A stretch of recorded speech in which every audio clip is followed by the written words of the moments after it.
Hello everybody, this is Abraham with Northshore Computer Services. What we got here is a board. It's a gaming board with an AMD Ryzen 7 processor.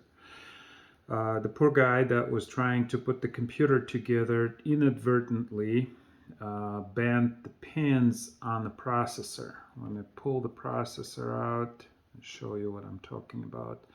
This particular processor has the little standoff pins. Let's see if I could show you. Yeah, you can see they're sticking out of the processor. The Intel processors, they have little pads, so there isn't a chance of bending them. But AMD still uses this pin type connectors. I'm going to put the processor away.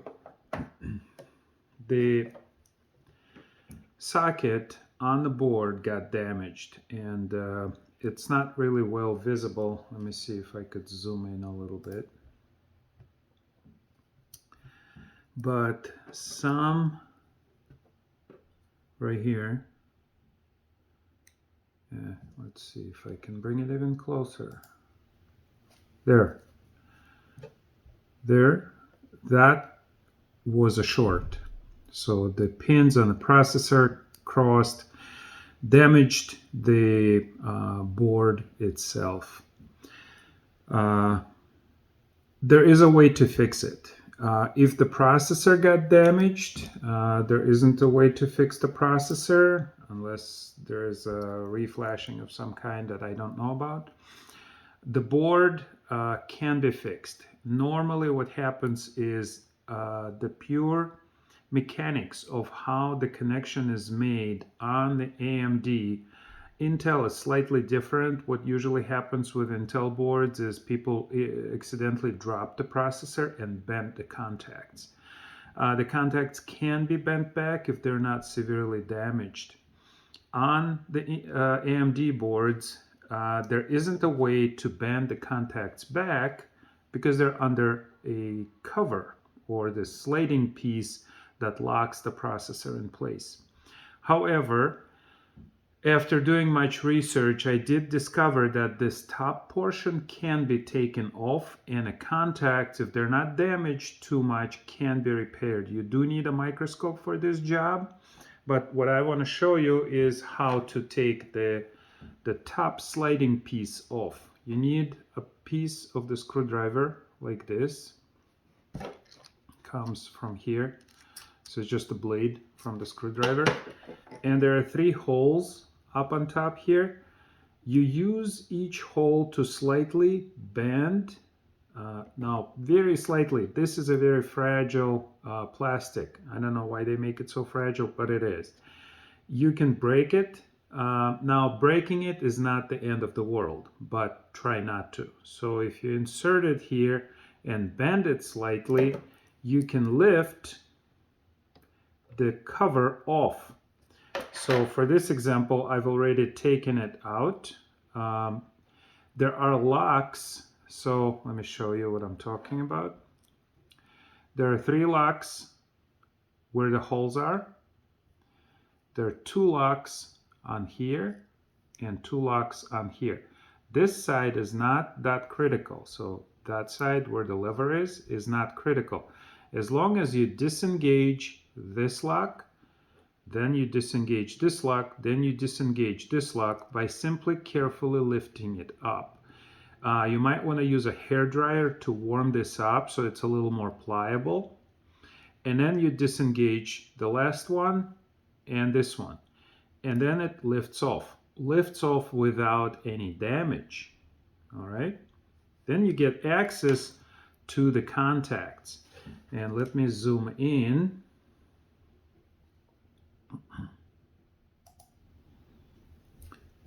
Okay. Just by looking, there is obvious darkness on this side, on this side. That means those contacts aren't reflecting the shiny light as well as they should be. Well, this was bent and this was bent. There were some other ones slightly bent. You can see it very well on the video, but believe me. So there is 1, 2, 3, 4, about 5 or 6 pads, and I think there is one more on this side. You can see that this one here is actually shinier than all the other ones. They should all be the same shyness. If you look and see dark spots, damage.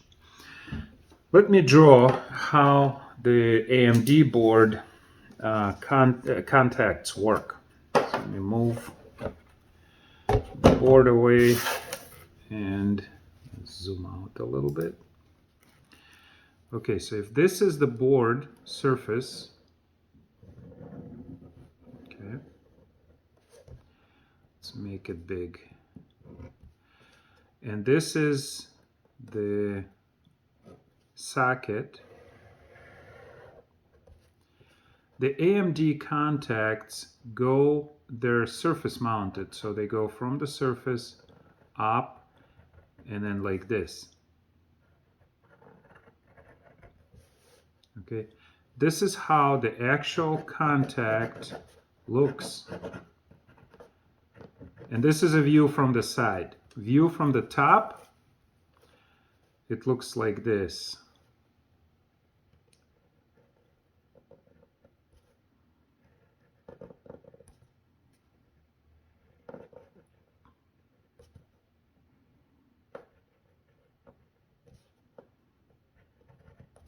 Okay, this is where the processor pin goes.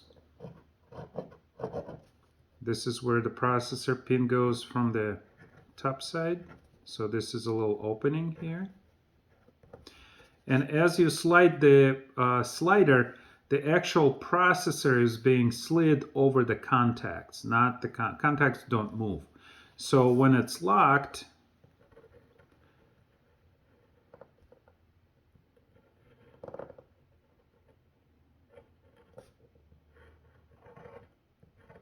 okay, the processor pin goes right here.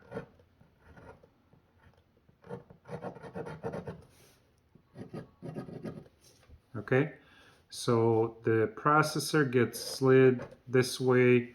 This is the insertion. So I hope that's clear. So this is what they look like from the side. This is when you insert the processor at 0. So these sockets are called ZIF, Z-I-F, zero insertion force. So you just insert it and then slide it and it locks it into the smaller groove of the contact. What happens is these things get bent out of shape. Okay, and then there is no contact, there is no connection to be made. So this is what I'm saying can be fixed. So let me zoom in. And I don't have the microscope that has a camera on it, so I can't show you the repair process. You're obviously going to need some small pick tool, smaller than this, what I have. This is a dental pick, works really well for disengaging locks and stuff. But you need a tiny, tiny pick tool. You can actually sharpen one of these. And you can work, you need 2 tools. So you can work carefully the contact back into its normal working position. Once that's done, and this I can show, so I'm going to put the processor cover back on. So I have been able to fix that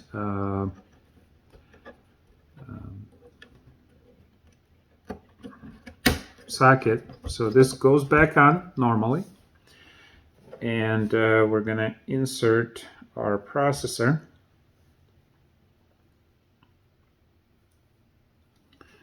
Okay, just like that.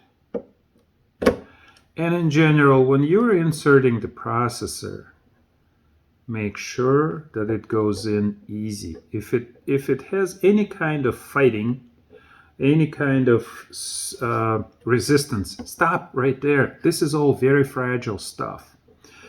Let's see. Oh, I didn't lock all the sides of the top plate.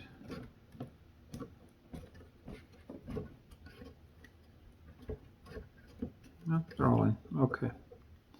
So just like that, it drops in without any resistance whatsoever. And now we slide the slider, the processor gets locked in place, and you're set to go. Hopefully this helps somebody save a few bucks. These boards aren't cheap. The processors aren't cheap. And if you had an unfortunate mishap of damaging some, it's not 100% loss. Usually, if you damage the socket on the processor, the manufacturer will not do repair under warranty because you actually physically damaged it, and you may not be able to return the board. Give me a like. Hopefully this helps somebody save a few bucks. Enjoy, subscribe, and save money.